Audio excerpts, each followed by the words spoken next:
is Hawaii News Now, first at 4:30.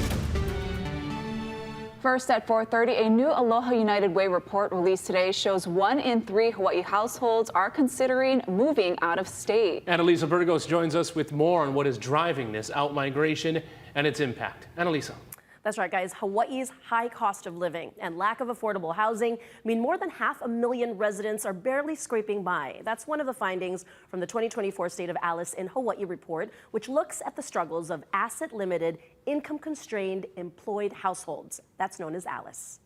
First, the good news. Fewer Hawaii households are living in poverty, down to 12% versus 14% in 2022. Advocates attribute that to government programs and increased minimum wages, but also more Alice families are leaving the islands. 180,000 people right now are considering leaving the state of Hawaii. From our workforce, from our younger families, our Hawaiian families, and that is something that we are deeply concerned about at Aloha United Way and, of course, Bank of Hawaii and Hawaii Community Foundation. These working poor make too much to qualify for government aid and live paycheck to paycheck. Many are on the brink of financial crisis. This is absolutely critical because affordability and just economic well-being in our state is not where we need it to be. So who is Alice? They're likely to be women or have children.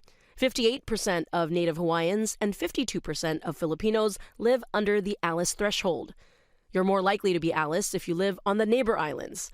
Maui is especially vulnerable, especially since the Lahaina fires. The people that are leaving Hawaii are the people that can afford to leave.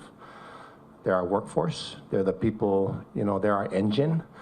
And if this continues, we're going to have this hollow community where our engine is just not there, right? And you're going to have very, very poor people, and we're going to have very, very wealthy people. Advocates hope the report compels policymakers, businesses, and community leaders to work together to reverse the trend. Employers will never be able to elevate wages to meet the cost of living requirements of this place. Unless we come up with a host of very disruptive policies that drive down the cost of living, these people that are striking are going to leave.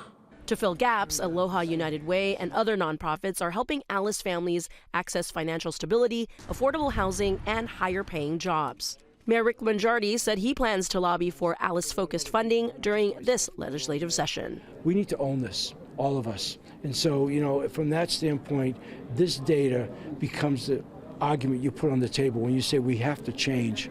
And some ways to help Alice families include tax credits, safety net programs, support for caregivers, mental health resources, debt reduction programs, and financial incentives. You can find a link to the report on our website, hawaiinewsnow.com. Annalisa Burgos, Hawaii News Now. Thank you, Annalisa.